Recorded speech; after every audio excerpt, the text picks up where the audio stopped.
Allez, c'est parti pour la restauration de notre démarreur de Cox. Donc alors pour le démonter, c'est pas bien compliqué, hein. Il y a deux grandes vis au fond là à retirer. Ensuite, on a le corps, la partie arrière qui s'enlève. Voilà. Ensuite, on a accès aux différentes parties qui constituent le support des charbons. Donc là, pour ce type de démarreur là, il y en a 4. Donc on va les changer, hein, parce que on l'a démonté, on va le faire. Et ensuite, pour démonter le sonéloïde, il y a deux vis à cet endroit là à enlever. Et puis après, le sonéloïde il vient tout seul. Donc voilà, on va commencer à démonter tout ça. Je vais nettoyer ça, le passer à l'acide parce qu'il a un petit peu pris l'eau quand même. Et puis on va faire un démarreur tout neuf. Voilà, j'ai démonté le sonéloïde. Donc la partie où il y a les connexions, c'est soudé comme ça.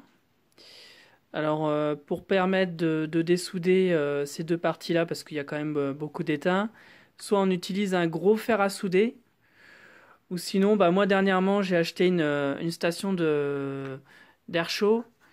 Avec la station air chaud, c'est vrai que c'est quand même beaucoup plus simple parce que j'ai réussi facilement à enlever les soudures et puis à pouvoir sortir ça. Donc voilà, alors ce que je vais faire, c'est que je vais gratter les contacts qui sont ici. Je vais aussi nettoyer à l'intérieur pour que tout ça soit nickel et puis qu'il n'y ait plus de soucis, quoi. Voici les différents éléments qui constituent notre démarreur. Donc là, c'est la partie arrière. Là, j'ai passé l'acide. On vérifiera la bague en bronze, à savoir si elle est pas trop usée. Ici, on a le rotor. Alors le rotor, je l'ai démonté. Je vais l'emmener, on va le faire rectifier parce que là, on voit qu'il est quand même un petit peu abîmé. Donc, je vais l'envoyer chez un sous-traitant.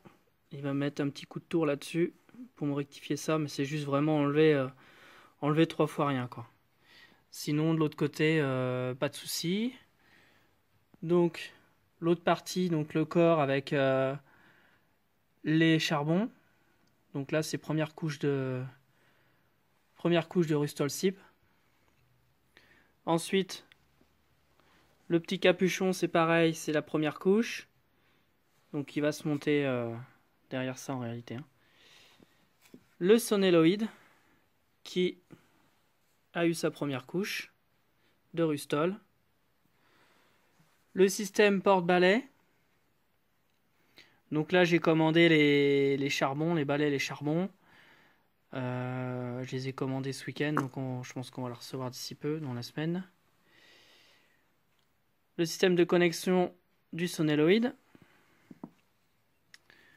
La partie en aluminium qui vient recevoir l'avant du démarreur ainsi que le sonéloïde. Donc ça, c'était peint en noir, ça va rester couleur aluminium. Et la roue dentée. Donc la roue dentée, rien à signaler. Tout est ok, ça c'est pas usé. Donc ça sera remonté comme ça, graissé et remonté, quoi. Donc voilà, il y a 2-3 vis qui sont aussi en peinture, histoire d'avoir un ensemble propre. Voici les différents éléments qui ont reçu une première couche d'anti-rouille. Donc là, on a le rotor. Donc le rotor, j'ai fait usiner, comme j'avais dit, parce que la partie collecteur était pas très jolie à voir. Et puis demain, je vais aller voir mon fournisseur favori pour qu'on puisse trouver une bague. Donc c'est la bague qui vient à ce niveau-là, à l'arrière. Donc voir si on peut en monter une neuve, puis après elle est emmanchée ici. Alors pour la sortir, hein, c'est facile, hein, j'ai pris une douille, j'ai tapé et puis elle est venue toute seule. Donc voilà, le sonéloïde il a déjà eu les 2 couches d'anti-rouille. J'ai même passé un petit coup sur les vis. Donc voilà, tout ça, ça continue. Je vais regarder si j'ai reçu les charbons et puis comme ça on va pouvoir remonter tout ça. Voilà, une petite vue d'ensemble de toutes les pièces qui sont en attente de peinture et en attente d'être montés. Bon, voilà comment ça se présente pour changer les charbons. Donc il y a une partie qui est soudée sur la platine qui vient se monter à l'arrière du démarreur. Donc je vais enlever toute la partie charbon et la partie tresse que je vais enlever, qu'on voit ici, là, qui est soudée. Je vais nettoyer avec une lime bien propre pour pouvoir après souder l'autre charbon dessus.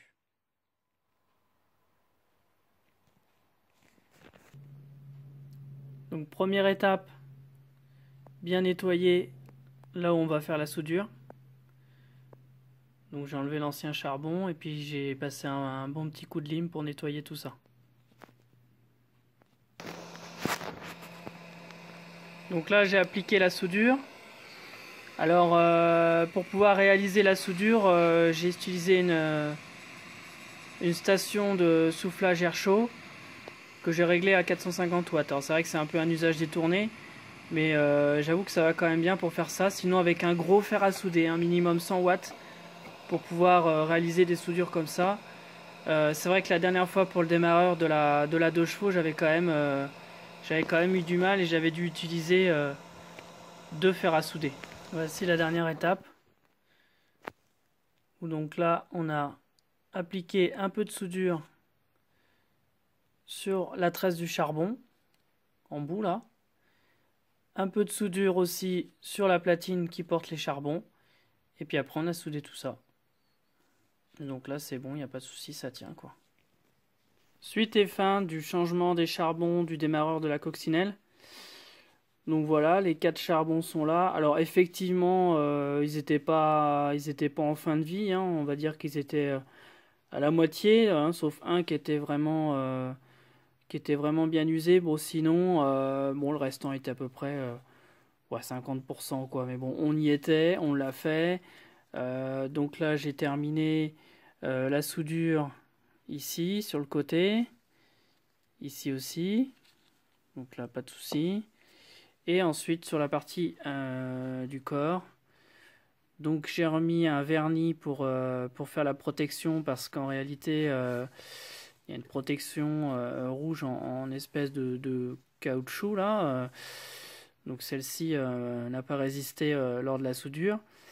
Donc voilà, j'ai remis une protection, hein. C'est si jamais ça venait à toucher le corps du démarreur, ça sera protégé. Mais bon, vu comme que c'est soudé, il n'y a pas de souci. Alors pour souder, c'est vrai que ça m'a bien aidé la station air chaud, mais ensuite j'ai quand même terminé avec mon bon vieux fer à souder, hein. Alors rien de particulier, hein, avoir une bonne panne bien propre. Et 27 watts, hein, pas besoin d'avoir non plus des puissances phénoménales. Et donc là, je suis en train de terminer le sonéloïde. Donc la soudure ici, là, je viens de terminer la soudure. Je vais encore en remettre un petit peu d'étain. Il y a l'autre côté à terminer. Voilà, je l'ai assemblé. J'ai mis un silicone haute performance, hein, pour assurer l'étanchéité entre la partie en bakélite et la partie en métal. Donc voilà, ça va se remonter petit à petit. La partie qui vient à l'arrière du démarreur est en peinture, et puis voilà, ça avance bien.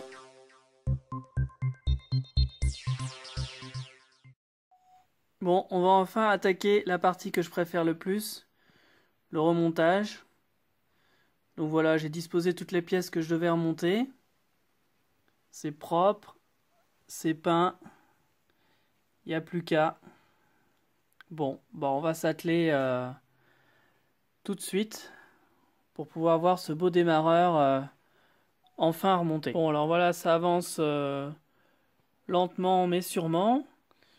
Donc j'ai remonté la petite bague d'arrêt ici. Alors il faut faire attention parce qu'il y a un sens à respecter. Si on les met dans le mauvais sens, on est obligé de tout redémonter comme ça m'est arrivé. Donc ça y est, c'est en place. J'ai graissé l'intérieur. Je suis en train d'assembler la partie du stator. Je suis en train de mettre le sonéloïde. Donc il faut remonter le sonéloïde pour pouvoir après assembler le système qui maintient les charbons, parce que sinon ça bouge dans tous les sens.